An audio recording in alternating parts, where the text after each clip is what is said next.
शांति नगर में केशव सबसे गरीब आदमी था। वो अपनी पत्नी गीता के साथ रहता था। आज फिर इतनी जल्दी काम पर जा रहे हो? हाँ गीता, अभी मजदूरी अच्छी चल रही है तो फुर्सत ही नहीं है। अगर बरसात शुरू हो गई तो कोई काम नहीं मिलेगा। केशव मजदूरी पर चला जाता है।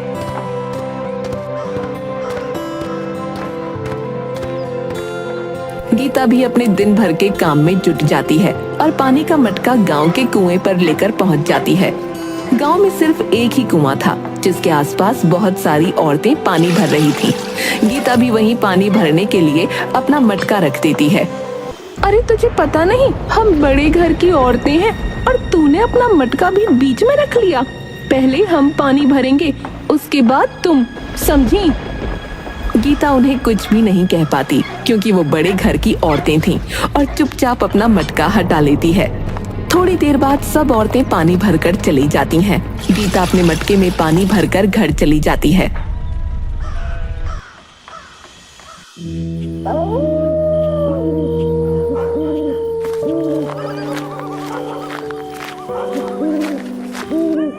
गीता, अब क्या हुआ?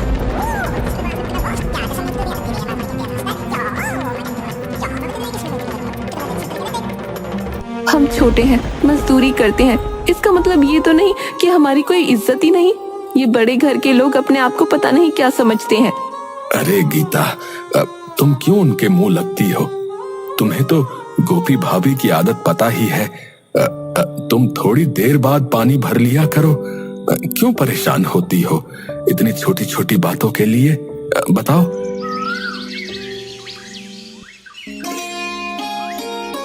गांव के कुछ लोग नुक्कड़ पर बैठकर आपस में बात कर रहे थे।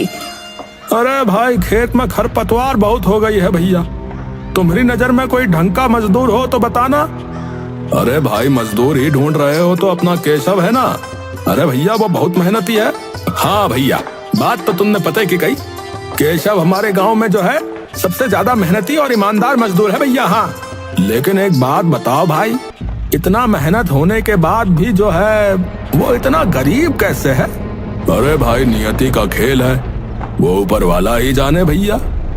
केशव ऐसे ही हर रोज मजदूरी करने जाता है। बारिश का मौसम शुरू हो जाता है।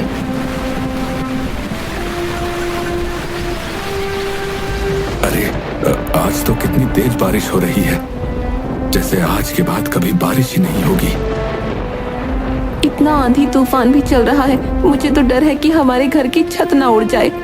केशव और गीता दोनों खाना खाने के लिए बैठते ही हैं कि उनकी थाली में ऊपर से पानी टपकने लगता है।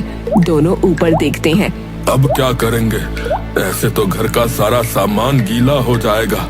हाँ, सो तो है। एक काम क्यों नहीं करते, तुम जाकर अपने दोस्त गोविंद से मदद क्यों नहीं मांगते?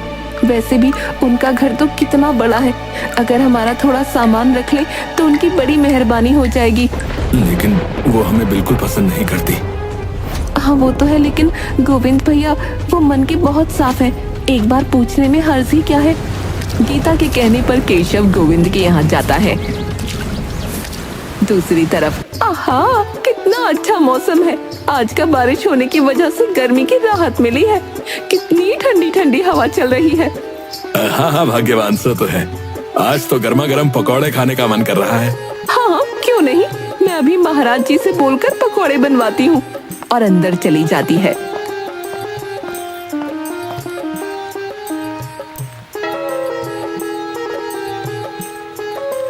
ये लीजिए गर्मा गर्म पकौड़े। गोविंद और गीता बैठकर पकौड़े खा रहे होते हैं।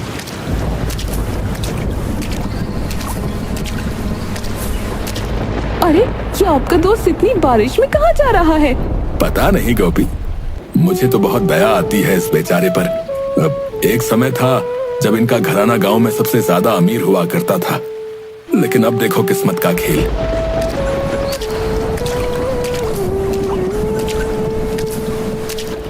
अरे अरे, ये तो हमारे ही घर आ रहा है। हो सकता है गोपी को कुछ जरूरी काम हो। अरे ऐसा क्या जरूरी काम आन पड़ा? वैसे भी इन भिखारियों को अपने घर में न घुसने दूंगी मैं। ऐसा मत कहो गोपी, मैं जाकर देखता हूँ। केशव दरवाजा खटखटाता है।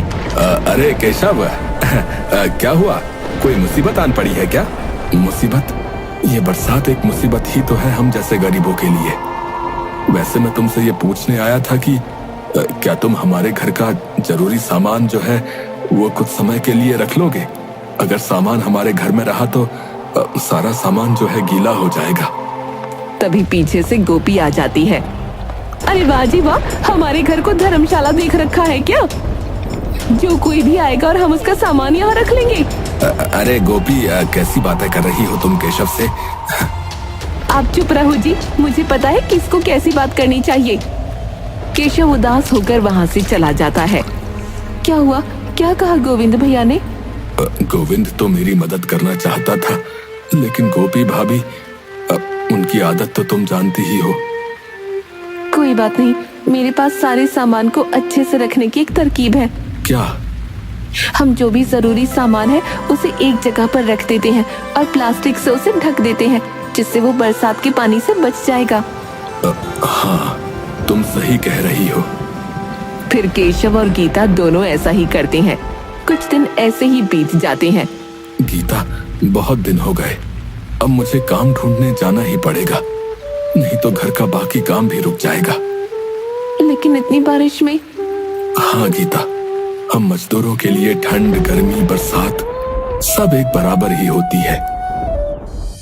केशव काम ढूंढने निकल पड़ता है।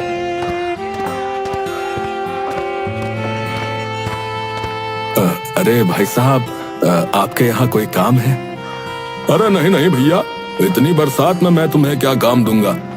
अभी कोई काम नहीं है, जब आएगा तब मैं बता दूंगा, ठीक है? केशव गांव में हर जगह काम ढूंढने के लिए भटक रहा था। तभी उसकी नजर गांव के चौक पर पड़ती है। अरे भैया, ये चौक मैदान में आज इतनी हलचल क्यों है? अरे तुम्हें नहीं पता, 15 दिन बाद शहर के कुछ लोग यहाँ आनंद मेला लगाने वाले, बहुत बड़ा मेला होने वाला है। यहाँ दूर दूर से गांव और शहर के लोग आएंगे भाई। तो भाई साहब, क्या मुझे यहाँ कुछ काम मिल सकता है? काम? अरे भैया, काम क्यों नहीं मिलेगा? जरूर मिलेगा। वैसे भी हमें मेले की तैयारी करने के लिए बहुत से मजदूरों की जरूरत है, तो तुम भी हमारी थोड़ी मदद करवा दो। केशव खुश होकर उनकी मदद करवाने लगता है। रात को क्या हुआ? कोई काम मिला? हाँ गीता, तुम्हें पता है हमारे गांव में 15 दिन बाद एक बहुत बड़ा आनंद मेला लगने वाला है। वहाँ बहुत दूर दूर के गांव और शहर के लोग आएंगे। मेले का आयोजन करने वाले को मजदूर की जरूरत थी और मुझे काम की, तो बस मुझे वहाँ काम मिल गया। ये तो बहुत अच्छी बात है। मैंने भी आज पास के कुछ घरों में काम ढूंढने के लिए बात की थी, तो उनमें से कुछ घरों में काम वाली की जरूरत थी। मैं भी वहाँ कल से काम शुरू कर दूंगी। थोड़ी देर बाद दोनों खाना खाने के लिए बैठ जाते हैं। खाना खाते वक्त केशव कुछ सोच में पड़ जाता है। अरे क्या हुआ? क्या सोच रहे हो? कुछ नहीं, बस अपने बचपन के दिन याद कर रहा था। कैसे मैं पिताजी के साथ हमारी मिल में जाकर मस्ती किया करता था। पिताजी ने हमें किसी भी चीज की जरूरत महसूस नहीं होने दी थी, लेकिन आज मेरी वजह से तुम्हें भी दूसरों के यहाँ जाकर काम करना पड़ रहा है। जरूर ये सब मेरे पिछले जन्मों के कर्मों का फल है। आप मन छोटा मत कीजिए। वैसे भी इन सब में आपका क्या दोष? वैसे मैं सोच रही थी क्यों ना गांव के मेले में हम भी किसी चीज का ठेला लगाएं। दूर दूर से लोग आएंगे तो मुनाफा भी बहुत होगा। अरे लेकिन मैंने तो जब से होश संभाला है तब से मजदूरी करने के अलावा और कुछ नहीं किया। अरे ऐसे क्यों कहते हो? याद करो, जब हमारी नई नई शादी हुई थी तब उस मिल में हमने भी काम करवाया था। मुझे आज भी याद है, पिताजी ने हम दोनों को भी कपड़े बनाना सिखाया था। लेकिन कुछ सामान भी तो नहीं है। अरे लेकिन अभी मेले में भी तो समय है। हम दोनों मिलकर कुछ ना कुछ काम करेंगे तो मेले तक कम से कम इतने पैसे तो आ ही जाएंगे कि कुछ जोड़ी कपड़े बना सके।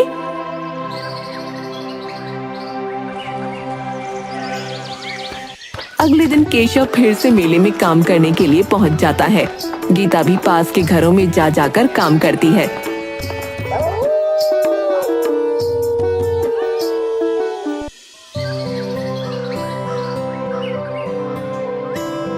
देखिए जी, मैंने 7 दिनों में 800 रुपए कमा लिए हैं। हाँ, और ये लो, मैंने इतने दिन से जो भी पैसे जमा किए थे, ये कुछ पैसे हैं। इन पैसों से कम हम थोड़ा सा काम तो शुरू ही कर सकते हैं। आप बस थोड़ी सी देर यहाँ रुकिए, मैं अभी आपको कुछ दिखाती हूँ।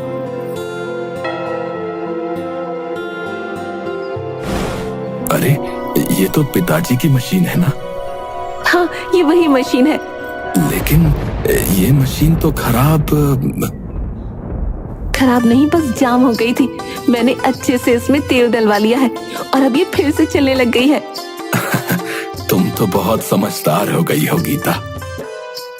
गीता भी मुस्कुराते हुए मुंह बना लेती है। अभी हम बाजार चलते हैं और जो भी जरूरत का सामान है वो ले आते हैं और फिर कल से काम शुरू करेंगे। केशव और गीता दोनों बाजार जाकर जरूरत का सामान ले आते हैं।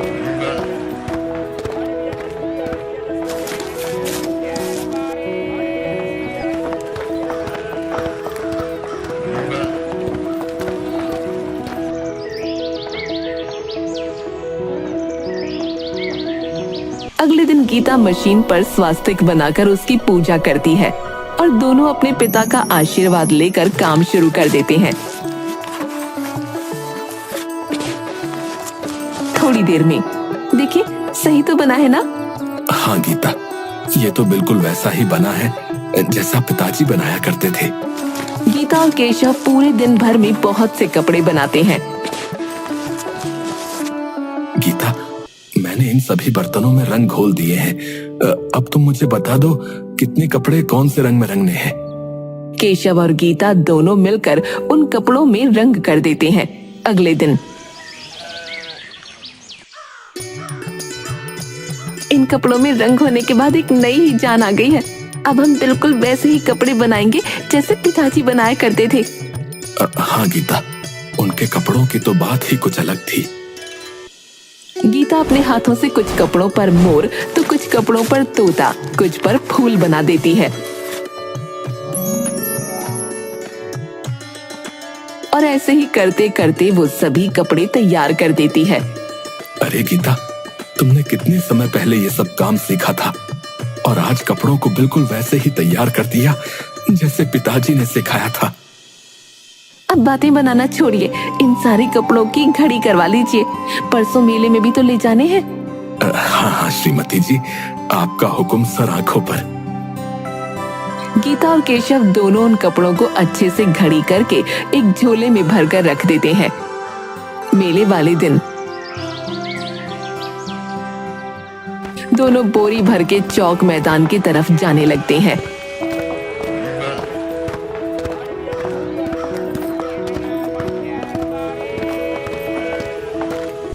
अरे, ये दोनों भिखारी झोला उठाकर कहाँ जा रहे हैं? कहीं फिर से अपने घर का सामान लेकर तो मेरे यहाँ नहीं आ रहे। थोड़ी देर तक गोपी उन पर नजर टिकाए रखती है। देखते ही देखते वो दोनों आगे निकल जाते हैं।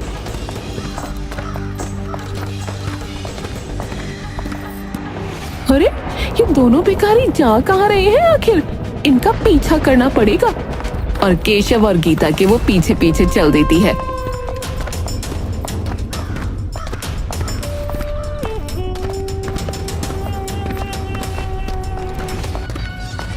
वैसे ये दोनों क्या लेकर जा रहे हैं?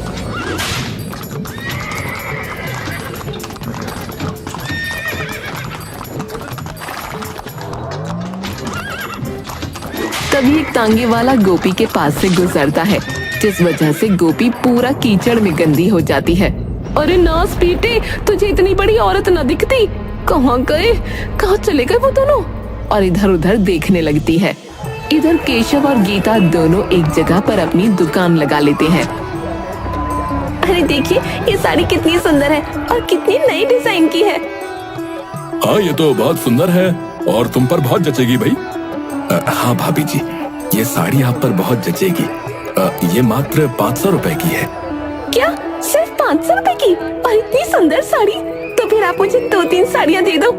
गीता और केशव दोनों खुश होकर वो औरत जो भी साड़ी मांगती है वो दे देते हैं।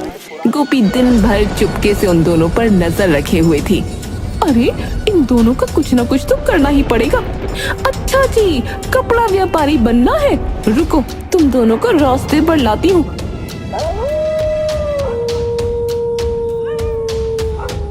रात को केशव और गीता दोनों घर के लिए निकल जाते हैं।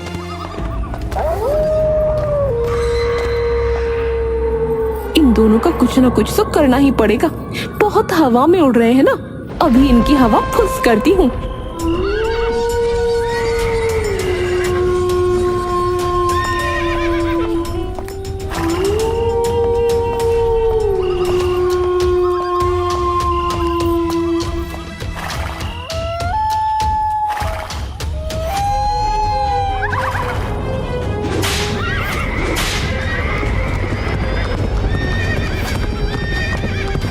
अरे मैया, हाय मेरी कमर।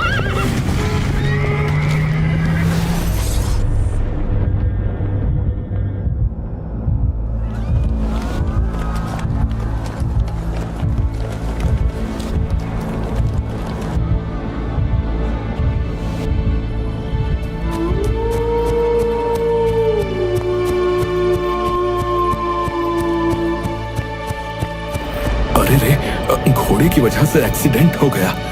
चलो देखते हैं कौन है। अरे गीता, हमें इस आदमी की मदद करनी चाहिए। ये देखिए, इस गाड़ी के अंदर कुछ और नहीं बल्कि केशव के स्वर्गीय पिताजी श्री कन्हैया लाल जी की छोटी सी तस्वीर पड़ी हुई थी। गीता और केशव दोनों उस आदमी को उठाकर अपने घर ले जाते हैं और रात भर उस आदमी का ख्याल रखते हैं। भाई साहब, आप ठीक हैं? हाँ बहन जी, मैं ठीक हूँ। आपका बहुत बहुत धन्यवाद। अगर रात को आप लोग मुझे नहीं उठाते तो कुछ भी हो सकता था। फिर उसकी नजर दीवार पर टंगी फोटो पर जाती है। ये तस्वीर यहाँ, ये मेरे स्वर्गीय पिताजी हैं। वैसे हमें आपकी गाड़ी में उनकी ये तस्वीर मिली। आप इन्हें कैसे पहचानते हैं? आपकी इस हालत के जिम्मेदार मेरे मनहूस पिताजी हैं। मैं किस मुंह से माफी मांगू, लेकिन मेरी हाथ जोड़कर आप लोगों से विनती है, मेरे परिवार को क्षमा कर दीजिए। केशव को कुछ समझ नहीं आ रहा था। साफ साफ बताओ, पहेलियां मत बुझाओ। मेरे पिताजी आपके पिताजी की मिल में ही काम करते थे, लेकिन जलन के कारण उन्होंने और उनके एक मित्र ने फैक्ट्री में आग लगवा दी और मिल पर पहले से ही 10 लाख का कर्जा था, जिसकी वजह से आपके पिताजी की सारी जमीन और घर सब कुछ बिक गया और आपके पिताजी को यहाँ आना पड़ा। लेकिन अब आपके पिताजी कहाँ हैं? वो एक दिन घर पर थे और घर में गैस का सिलेंडर फट गया और मेरे पिताजी का पूरा शरीर जल गया। आखिरी समय पर उन्होंने हमें सारी बातें बताई। शायद उन्होंने जो आपके पिताजी के साथ किया था, भगवान ने उसी की सजा उन्हें दी थी। लेकिन मैं उनकी तरफ से आपसे माफी मांगता हूँ। और हाँ, आप मेरे साथ चलिए। मेरे पिताजी की वजह से आपकी ये हालत हुई है, मैं आपको ऐसे नहीं जाने दूंगा। अरे भाई साहब, गांव छोड़ना होता तो कब का छोड़ देते। अपनी मिट्टी से बहुत प्रेम था पिताजी को, और मुझे भी। अब मैं यहाँ से कहीं नहीं जा सकता। अब आप मेरे साथ शहर चलिए और वहां चलकर अपना काम शुरू कीजिए।